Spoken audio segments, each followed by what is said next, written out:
Hey now! Today I am attempting a little kombucha secondary fermentation experiment with 2 different types of cherries and a bunch of ginger. So I've got fresh ginger here. I also have dark cherries and Ranier cherries that are a little sweeter and not quite as dark and tannic tasting. I'm going to be splitting these into 2 different containers here. And yeah, I've basically just about finished pitting them with this fantastic little cherry pitter. So those are done, and I'll just do these last 2 Ranier cherries. Of course, I just threw the pit into the jar. Didn't want it there. And there we go. So I've got about a cup of each of the fruit, and I've got the ginger here. So I'm just going to give the ginger a really quick chop, like that. And it's going to go in one of these vessels. Now I go ahead and sanitize these with Star San sanitizer just to help limit other possible bacteria that might get in there, even though we're dumping a ton of the cultures that we want in with the existing kombucha.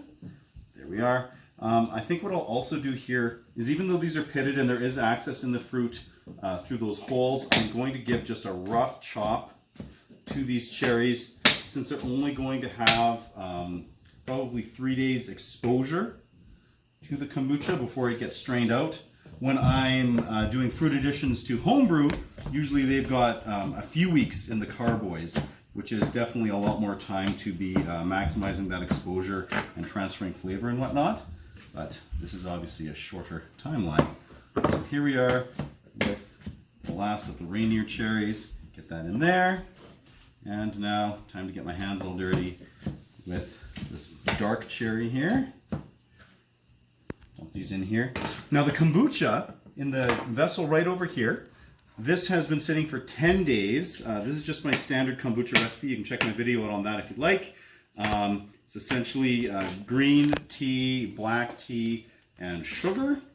So I let it go for a little bit longer than normal, just so it'd be a touch more sour. Usually I give it anywhere between 7 to 9 days, depending on the residual sweetness that I want in there.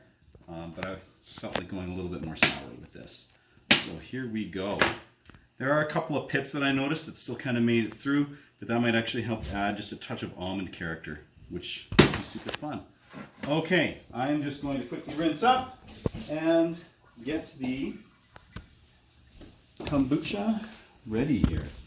So I've already sanitized this plate and this fork, and so I'm just going to pop the SCOBY out, because I kind of like to usually go ahead and just kind of clean it off a little bit. Wow, this thing's a hot mess right now. So many funky layers. I found that once I switched to this vessel here, it has this top, and I like to fill it up quite a bit so the layers don't quite compress as nicely as they might. I'm just going to grab a couple of cutting boards to boost this up a little bit, and we'll start to run this off. Okay, so I just needed to boost that up a little bit so I have the clearance here. And now I'm just going to start running this off. Now there is a decent amount of, well, you can't really see it in the video here, but there is a decent amount of bacteria that is sitting on the bottom of this jar. So I'm going to evenly split some of the kombucha and get this down so it's about halfway. And then I'm going to give it a really good, kind of a good shaking, swirling there in order to kick that up. And then I'll split the remainder of it in between these two. So when I come back, that's what we will do. Okay, so we've got a good amount of that in there. So now I'm just going to kick this up quite a bit here. And you're going to see that it gets considerably hazier. Yeah, there we go. Awesome. And now it's time to run off some more.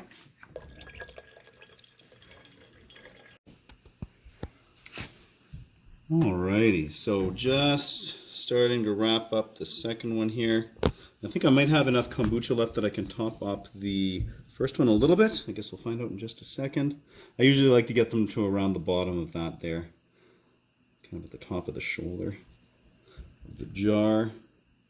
Yeah, it looks like I wound up a little extra, which is perfect because I'll get my bottles nice and full with this. It's beautiful. I'll just get a little bit into here too. Fantastic. And then that still leaves me with just over a cup of backslop kombucha that I can then use for the next batch. So I just need to pop the SCOBY back in here. And then probably in the next couple of days, it's going to be time to get another batch of kombucha going. So for now, I've labeled the date on one of these jars. I'm just going to be probably every night and morning just kind of burping them like so. And I'll give them 3 days, and then we'll see what they look like and probably bottle them.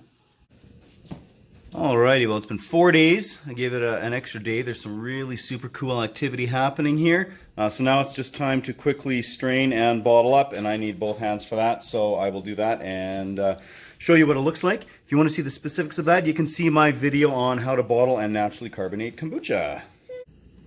Alrighty, all bottled up. We'll give those a few days, and then time for a taste test. So after a few days of natural carbonation, I let this bottle chill down, so it'll be at a nice serving temperature here. Now I'm flying solo on this one, so I've got to try to do everything with a single hand here, which is crazy. Alright, yeah, nicely carbonated. Just pour a little sample here for tasting. See, look at that. It's that. Oh man, almost the color of like a ginger ale or something. Okay, now I'm going to have to take a sip here. You can check out the bottle while I do that. Oh wow, that is super tasty. Those Ranier cherries really came through. It's lightly tart, but there's still a little bit of residual sweetness in there, playing super nicely with the ginger. That's excellent. Next we're going to have to try out the dark cherry. Okay, and time to check out the dark cherry here. Flying solo again, so we're still with the old single hand action. Okay, so check this out. Oh man, a little more carbonated than the other one. But if we can focus properly here. Yeah, beautiful color on that. Nice oh, there we go. Woo, yeah. Nice, beautiful reddish pink color on that. And for the taste.